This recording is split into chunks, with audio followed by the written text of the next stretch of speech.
please subscribe and don't forget to press the bell icon to get notified whenever we upload a new video.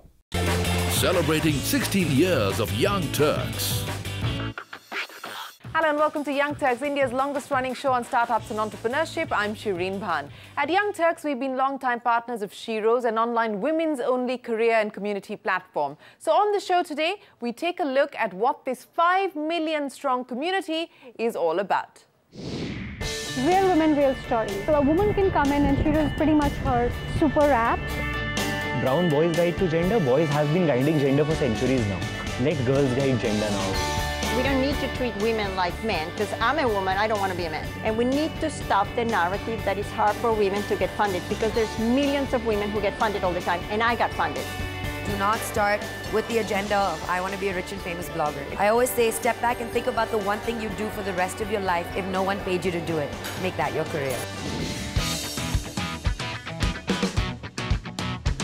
Support other women constantly, you know. If there is somebody who is going through harassment, no matter what political ideology or opinion that woman comes from, always stand with her, because it's important to make the space safe for women to just say what they want to say. I'm a former advertising professional and I worked on TV commercials for a very long time, and I faced quite a lot of discrimination. I also knew that I was earning a lot less. But I was younger, and therefore, you know, I just had so much of zest and motivation in me. The real trick is when you really have a child, and I do not discount postnatal depression. I do not discount the kind of, you know, you see a helpless child that you've brought into the world, and if you have to go back to work, the courage and the support system, etc. I think that's the time that, you know, you lose women from the workforce. For some time or for a longer time, or never to be back at all. So work-life balance at that time, I think, is most challenging. Having a good support system, having a good work environment, having a good boss, working in an organization which is very, very supportive. Ansari Chahel, who founded Sheroes in 2014, believes that over the years, Sheroes has become a platform for women to think and openly talk about all these things via the Sheroes app. So we launched the Sheroes app in January 2018, and we've seen like a amazing response. We've reached our first 1 million downloads, and we're now really growing very, very fast. What we are seeing is, one, we made the space women only, and that really added to the safe, trusted space narrative. And two, we opened out Sheroes to become a social platform, a community platform. So there's peer-to-peer, there are creative communities, there are counseling communities. And this super app has over 5 million engaged women across the network and has a target to hit 10 million women in the next 6 months. And it is the sharing of experiences and advice that is the bedrock of the activity on this social network of sorts for women. What Sheroes also hopes to tap into is the micro-entrepreneurs that are flourishing on the platform. Creative recognition, you know, a lot of women make stuff. So our arts and crafts community, cooking community, there are a lot of makers who are sort of getting showcase in the app.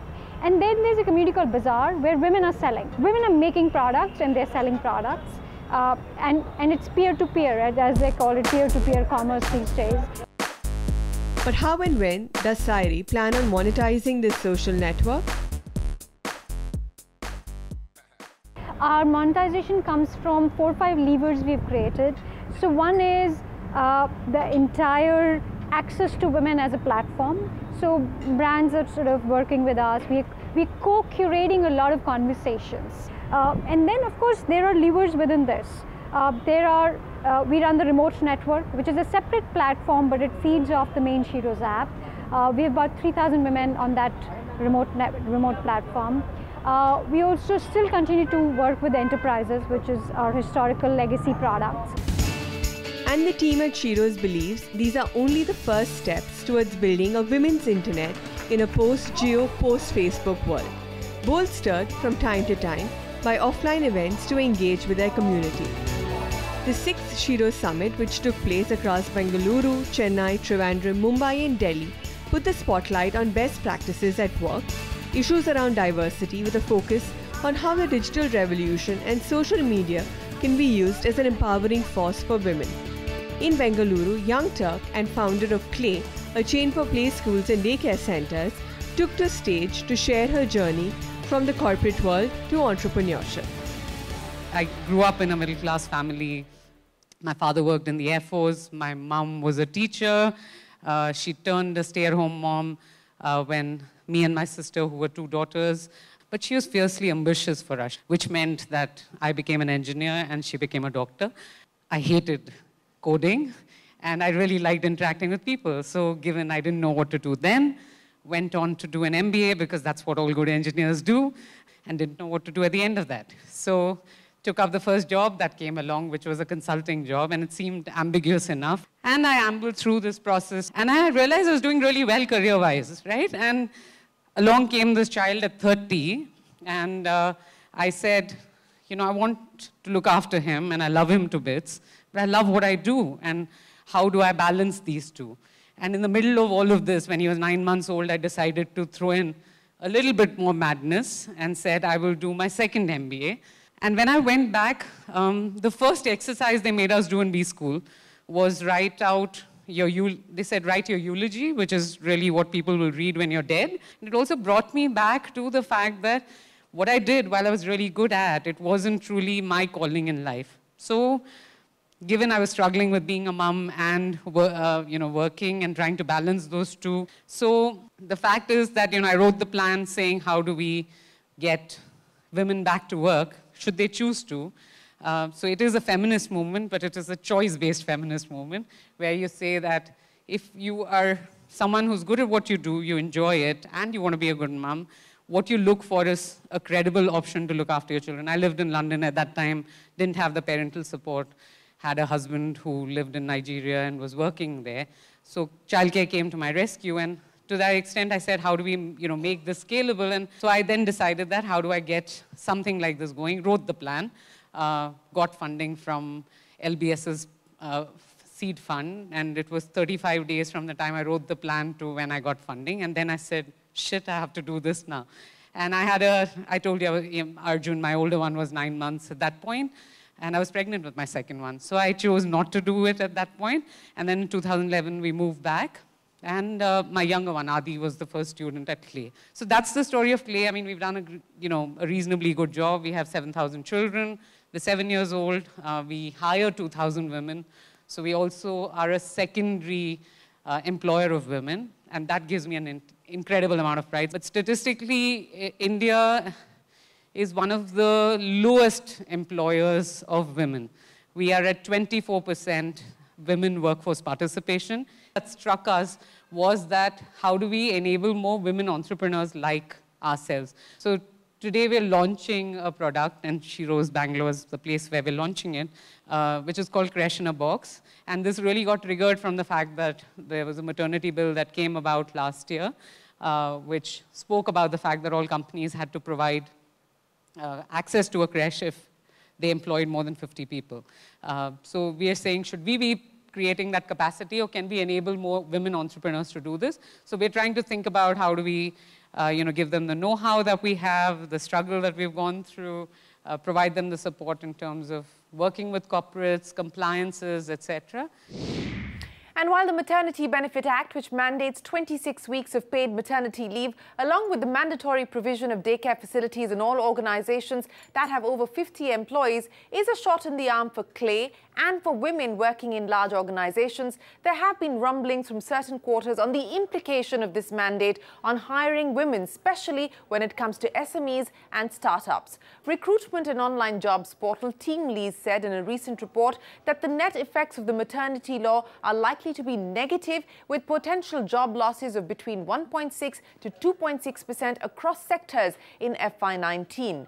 The post-maternity retention cost could be seen as prohibitively expensive by some firms, as well as destabilizing factor in departments with smaller teams. We asked IT and industry veteran and former NASSCOM president Som Mittal to weigh in. First, I think change does not happen unless we firmly believe, and business firmly believes, that having women in our workforce is not good to do but business imperative. On the other hand, when things get mandated, the first reaction is it becomes a tick in the box, right? For example, there is a mandate even in the tech sector that women are not allowed to work beyond 7. And you have to get a license to work beyond 7, right? And you have to drop. Now, that could discourage some industries to do it, but for the tech sector, it was given. So if you go anywhere else, it's part of our cost structure. Nobody says, hey, I should get less women because I'll save cost. That's never a thought process. But you're right that if that mandate by law is not matched by the mindset, then I think it's going to be a tick in the box, right? Now, for example, the government did mandate that we must have a woman director, right? So the first reaction that people did is, particularly if you had a family organization, you put one of your family members who was a woman on it. But that didn't serve the purpose, right? Because you wanted something else. So the next mandate came that, look, you should have a professional director. Now that's well said, but then the pipeline is small. Suddenly we have such a huge demand and there are not enough women. So, at FICCI we have started a mentorship program for directors, not just when they are ready to join, but to make them ready to join. I think we need those initiatives to balance this out. Otherwise, people will avoid and it will be unintended consequences of otherwise a good intent. And I agree with Mr. Mittal. If a positive fallout of the Maternity Benefit Act, like in the case of women on boards, is introspection and affirmative action after the initial knee-jerk reaction, it is a shot in the long term. A study released in June this year by the Boston Consulting Group and Mass Challenge, a network of startup accelerators, found that of the 350 companies examined, the average woman-founded startup received only $935,000 in funding. That's less than half of the $2.1 million awarded on an average to the male-founded startups. Now, interestingly, the study also found that female-founded startups outperform their male counterparts in terms of revenue, returning 78 cents to the dollar compared to 31 cents for the men. At the Sheroes Summit in Trivandrum, we caught up with serial entrepreneur and investor Alicia Castillo-Holly to understand what she makes of the disparities and why she thinks they occur.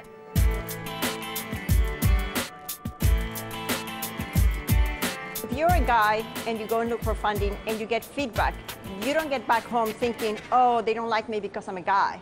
But if you're a woman and you go and look for feedback and you get rejected, chances are that you get all these negative narratives in your head. Well, it's because I'm a woman. It's not because you're a woman. You have to do some things in your business model.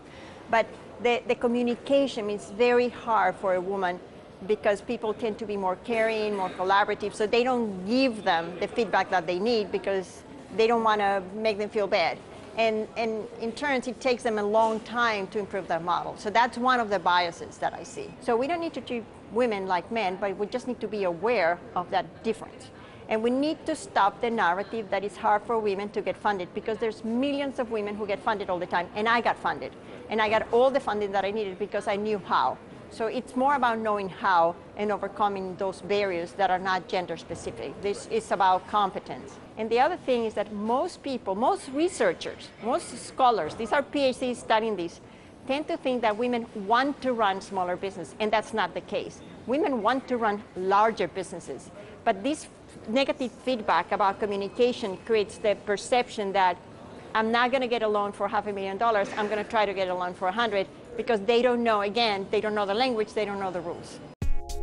So we asked Alicia if setting up women-only funds, those that comprise of women VCs and invest only in women, are the way out. I don't recommend women-only funds for several reasons. One of the reasons is that we get together, we work with men, so we need to learn how to work together. But the other reason is, if you're going to get funds because you're a woman, that's a negative message. No, you get funds because we fund talent, we fund great deals. I don't fund genders. There's another issue to that. There's a lot of funds now going into women. But if you get money without mentoring, without the appropriate support, you're going to fail. So what we're going to have in a few years is the notion that, oh, women businesses fail. And that's not true. It's because they didn't have the support. So we need to deep dive into what are the reasons. At the Sheroes Summit in Mumbai, we caught up with young Turk Malini Agarwal of MissMalini.com, an online media company, to understand her experience of fundraising and why she decided to raise funds this year after 6 years of bootstrapping. I still remember May 5th, 2008 was my first blog. And now looking back, it was never like on purpose. It was never with an agenda to start a business. It was really just a passion project because I love to write. And now I realize that that's probably the secret sauce, that it was always meant to be something I truly liked. You were recently in news for receiving a pre-Series A round of funding. So, run us through how that all happened and how did it work out after 8 years of no funds to... After 6 years actually, so I started and we decided consciously that we didn't want to pump in a lot of money. I'm Marwari, so I have to be very careful with money. And I was like, I want to understand the business first because I've seen a lot of businesses, they raise a lot of money and they spend it and then they're like, they're in debt. So I was like, let's see what we can do, and we've been cash positive, luckily. So we wanted to do that, and then once we figured out where we want to spend the money, we decided to raise now. In fact, this raise is like maybe 6 months ago, we've just announced it.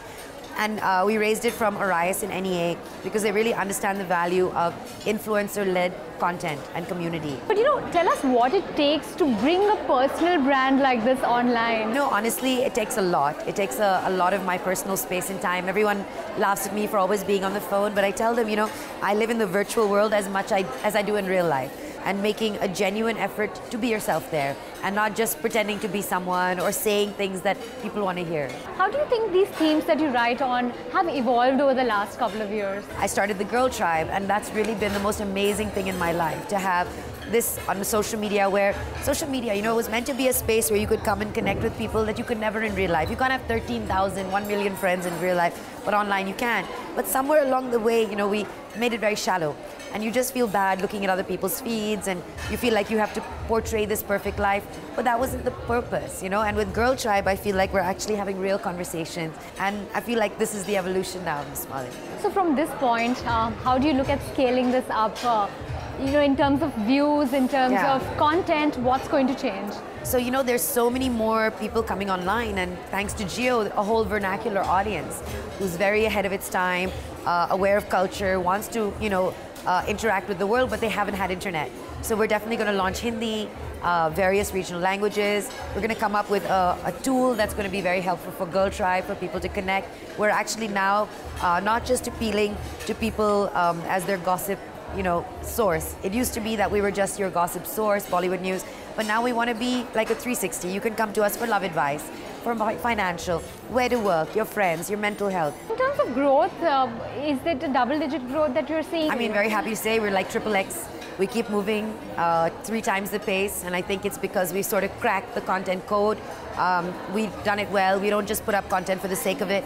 We make sure that it's connecting with people. We customize it for various platforms. The biggest challenge perhaps that internet firms face is trolling, and of course for a blogger as well as somebody who has gossip columns, that must perhaps have been a big challenge. And I used to feel bad earlier, and I used to take it personally, but I've slowly started to understand, and my therapist said the best thing. She said, you must approach the world with a shield of empathy and kindness. I realized that the best way to deal with trolls is kill them with kindness.